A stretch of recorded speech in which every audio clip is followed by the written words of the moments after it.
জাতীয় সংসদের ১২৬ নং আসন পিরোজপুর ১-এ বইছে নির্বাচনী হাওয়া। পিছিয়ে পড়া এই জনপদের অন্যতম প্রধান সমস্যা অনুন্নত যোগাযোগ ব্যবস্থা, পাশাপাশি সার্বিক নিরাপত্তা ও কর্মসংস্থান নিশ্চিতের দাবি এ অঞ্চলের মানুষের। এদিকে ভোটারদের প্রত্যাশার কথা মাথায় রেখে সমস্যা সমাধানের আশ্বাস দিচ্ছেন সম্ভাব্য প্রার্থীরা। গোলাম মোস্তফার তথ্যচিত্রে ডেস্ক রিপোর্ট।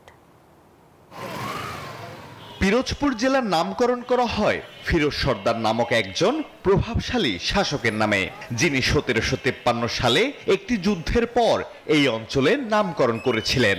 এই জেলা ১৯৮৪ সালে গঠিত হয়। পিরোজপুর সদর, নাজিরপুর ও ইন্দুরকানী এই ৩ উপজেলা নিয়ে পিরোজপুর ১ আসন। এই আসনে একটি পৌরসভা ও ২১টি ইউনিয়ন। মোট ভোটার ৩৮৬,৭৭৬ জন।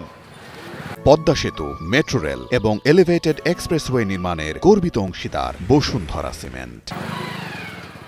সুপারি ও ভাসমান বাজারের জন্য বিখ্যাত এই অঞ্চলে উন্নয়নের ছোঁয়া তেমন একটা লাগেনি। তাই ত্রয়োদশ জাতীয় সংসদ নির্বাচনে নানা হিসেব নিকেশ করছেন ভোটাররা। নারী ও তরুণ ভোটাররা বদলে দিতে পারে এই আসনের সমীকরণ।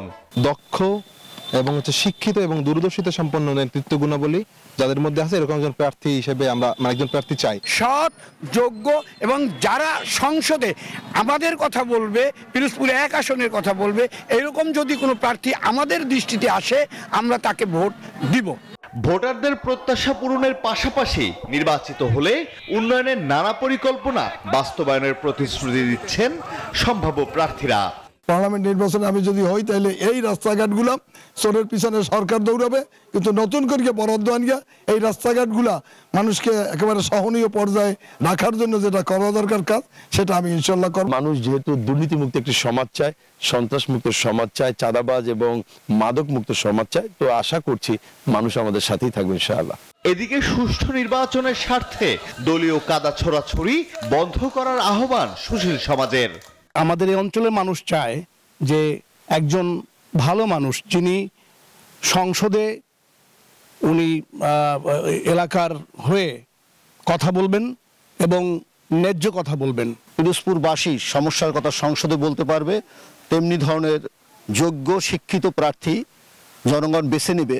ত্রয়োদশ জাতীয় সংসদ নির্বাচনের জন্য সব ধরনের প্রস্তুতি নিয়েছে প্রশাসন। আমাদের যে এই গুরুত্বপূর্ণ কেন্দ্রগুলো আছে, বিশেষ করে যেগুলো ঝুঁকিপূর্ণ, সেগুলোর ঝুঁকি নির্ধারণ করে সেখানে আমরা কি ধরনের পুলিশি ব্যবস্থা নেব সে ব্যাপারে আমরা কাজ শুরু করে দিয়েছি। ইসলামী আন্দোলন, এনসিপি, গণ অধিকার পরিষদ সহ অন্যান্য রাজনৈতিক দলগুলো নির্বাচনে অংশগ্রহণ করলেও পিরোজপুর ১ আসনের ভোটের মাঠে এখন পর্যন্ত তাদের সক্রিয়ভাবে দেখা যায়নি। আলহাদি খান, নিউজ 24।